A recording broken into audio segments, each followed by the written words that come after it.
looked at herself with a subtle sense of self-doubt and unease, her eyes glancing downwards as she remembers the harsh words. Then she tried to smell herself with so much confusion, searching for the odor her husband accused her of having. A soft sadness lingered on her face, mixed with the vulnerability of someone questioning her own body. Kelvin and Lilian were two lovebirds. Their love story started from their secondary school days. After secondary school, they were so lucky and got admission into the same university. Despite the fact that they were not in the same department, they somehow managed to see each other daily. To them, they are friends who love and cherish each other's company, but to their classmates, they are lovers. After their graduation, they started dating, and after 2 years, they got married. 3 months into their marriage, Lilian lost her father. Her father has been the only family she knows, as her mother died when she was 2. Her father never remarried, and he single-handedly raised Lilian into the beautiful computer engineer that she is. After his death,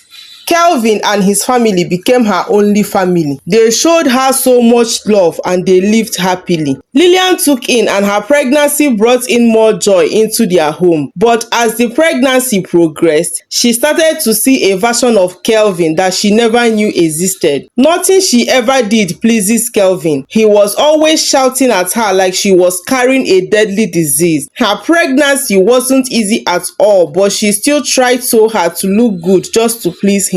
He complained about her tying wrapper around the house, even when she cried, and told him of the pain she felt in her pelvic region and so can't wear shorts. She discussed this problem with her doctor, who invited Kelvin and discussed it with him, but Kelvin didn't listen. Every food she cooked, he would complain. It's either he's complaining of too much salt or pepper, or that the food is not spicy enough. Then he stopped eating her food. Lilian tried to talk to him, but he screamed at her. "Lilian, leave me, please. What do you want me to eat? This? Take this tasteless food out of my sight. I know your plan. Your plan is to poison me and take over all my properties and everything I have labored for. It will not work for you. Kelvin, why are you doing this to me? I am pregnant, and this your attitude towards me is killing me. How am I supposed to survive all this pain I am feeling? Lilian, you are just pregnant and nothing else. You are not the first woman to get pregnant. This same pregnancy, my mother carried 5 children, and you are here crying because of one ordinary child." Lilian stared at him, her face a portrait of sorrow and disbelief, her eyes cast downward, trying to hold back tears. Her lips are pressed together in a tight line, betraying the hurt she's enduring. The weight of his harsh words and cruel treatment shows in the subtle tension across her forehead. The emotional strain too much for her to bear. Her cheeks, once glowing with the natural radiance of pregnancy, seem duller now, drained of their warmth. She is both physically heavy with a child and emotionally burdened by the rejection she got from her husband. Her expression, a silent plea for understanding that will never come. Lilian called her mother-in-law, who came over to the house to see things for herself. But to her greatest surprise, she came and supported her son, telling her that he is the man and must be obeyed. "Mama, even when I am in pain and can't stand on my feet," Lilian asked in tears. Her mother-in-law looked away from her, her face cold and unforgiving, her eyes narrowing with a cruel gleam as she spoke. "Lilian, he is your husband, and you must do whatever he says. You must cook for him whatever he wants to eat and at any time he wants it. You must dress well and look sexy for him. You must always clean the house and make sure everywhere is neat. It's only a lazy woman that asks for a house help. Pregnancy is not a sickness, so stop being unnecessarily lazy. These men are like babies, and when you don't pet them, they look somewhere else," she said with a sharp, biting tone, making it clear that she believes no excuse is valid. Her words are like a whip, demanding that her daughter-in-law serve her son, no matter the pain or hardship she is enduring. There was no trace of empathy in her expression, only the harsh lines of entitlement. The raised brow and the tightness in her jaw reveal her belief that the woman's suffering is irrelevant and that her duty to her son outweighs any personal discomfort. "Mama, It's fine. If I have to do all of this, even with my condition, then what does the man do as a responsible husband? Because the last time I checked, I am not a housewife and I contribute financially to the running of this home. Her mother-in-law kept quiet. She stared at her and didn't say a word. Lilian was livid. Mama, will you be saying all this if it were any of your daughters that came to you with this complaint? I thought you were my mother. Lilian,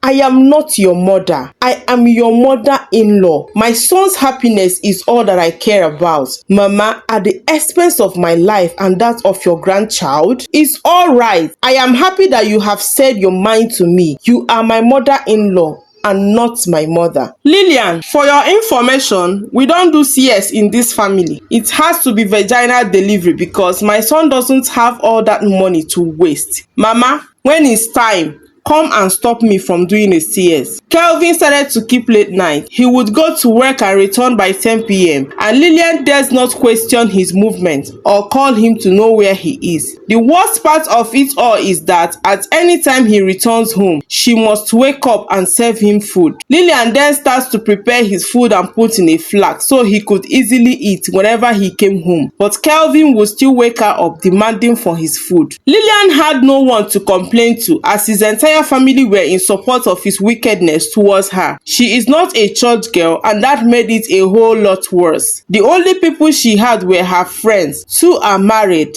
and 1 is single. Everyone advised her based on their current situation and that didn't do much for Lilian. One day, as she sat in their corridor feeling so lonely and broken, a thought came to her mind. She dressed up and went to the church directly opposite their house. They were having their midweek service. That day she sang, prayed and cried her heart out to God. After the service, she requested to see their general overseer. She introduced herself, made it known to her that she is not her member and doesn't have any intentions of becoming one. I only needed someone to talk to, she said. The woman listened to her as she laid her complaint in tears. Her face soft and full of empathy, filled with genuine concern as she looked at her. Her eyes are warm, filled with understanding as she offers silent comfort through her gaze. The slight tilt of her head suggests deep sympathy. Her lips parted,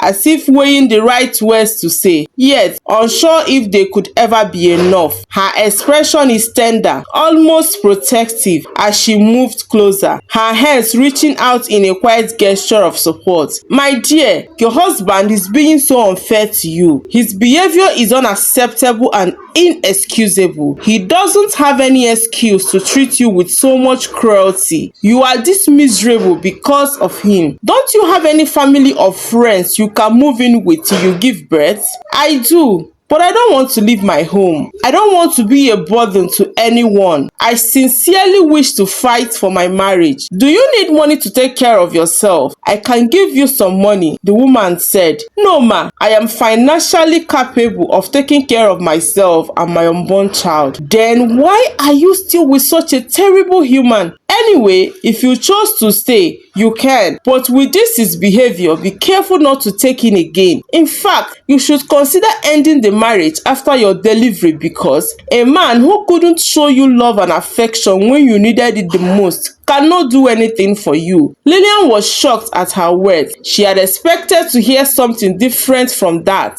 In fact, she was not certain of what she expected to hear. Maybe she had wanted her to console her and urge her to remain steadfast in prayers, or to get an assurance that her husband is not acting with his clear mind. But she didn't get any of that. My dear, why are you shocked? You think I will start preaching and advising you to pray for him in this condition when he should be the one praying for your happiness and safe delivery? Or you expect me to tell you that the devil is at work in your home, so you need to start praying? There is no devil anywhere. Your husband is the devil and you need to save yourself from him. One thing in marriage is this: marriage is a union between 2 adults. You need to have it in mind that every adult knows what they are doing. The only time you would know is when you treat them the exact same way they treated you when you were down. Then you will see how it hurt them. My dear, Your life and your health is very important. You can't let depression set in now. Don't let him talk you into hating yourself and regretting your pregnancy. Whatever changes you are seeing on your body now are due to your pregnancy, and it will all clear once you give birth. So please do not be sad. You will be fine. Her expression says everything without words. You are not alone. For the first time in a very long time, Lilian felt better and happy. They exchanged contacts and she promised to always check up on her. That night, as Lilian laid on her bed to sleep, she prayed and asked God for a safe delivery. She also spoke to her unborn child to come out whenever she is due. Her delivery was so easy and smooth. It was as if both God and her unborn child heard her cry. After delivery, she opted for her friend to come and help her and her newborn, but Kelvin insisted on having his mother come over to do the work. Her mother-in-law came and all she did was bath her grandchild and leave Lilian to take care of herself all by herself. She never cooked nor washed the baby's clothes. No one ever asked Lilian how she was faring. Mama expected her to cook her meals and wash her clothes. And for the first time in a very long time, Kelvin kicked against his mother. Mama, you came here for Mugo to take care of my son and my wife. If you can't do the job, then you can go. But instead of Mama to talk to her son, she turned to Lilian and started accusing her of using juju on her son, that he now disobeys her. Lilian's friends were the ones that usually came around to help, but whenever they were around, Mama would make the whole house uncomfortable for them. She contracted one of her friend's sister, who is a caterer, to cook for them, but Mama refused to eat what she prepared, saying that her daughter-in-law should be the one making her food and not a stranger. Because of this, Kelvin stopped giving his wife money for food. Lilian decided she has had enough. She was ready for them. She never argued with her mother-in-law. She only told her that if she wouldn't eat what her friend prepared, then she should go hungry. Her mother-in-law called her daughters and they all came to the house shouting and abusing Lilian. They did everything possible to frustrate her in her own house, but she never cared as she focused on taking care of herself and her son. 4 weeks after delivery, her husband Kelvin never carried the son. If he's not complaining that he is crying too much, then he would complain that he has a lot of work to do and the baby was distracting him. Lilian didn't complain, though it hurt her so badly, but since she was very sure that he didn't have any reasonable excuse for not touching his first child, then the joke is on him. Mama couldn't cope with the silent treatment Lilian was giving her. Despite doing everything possible to frustrate Lilian, she woke up one morning, packed her things and left. Kelvin again started to verbally abuse her. He would call her names like a drum of water, make mockery of her skin color and her stomach. When he felt that his words were not getting to her as he wanted, he turned for the worse. Thank you for listening to my story. I hope you enjoyed this story. If you do, I know you will enjoy the next story showing on this screen. If you're coming across my channel for the first time, please subscribe to my channel to support my growth. And to my previous subscribers, thank you so much for your support. I really appreciate. Do not forget to on your notification bell for more interesting stories from Amaka's Folk Tales. Bye bye.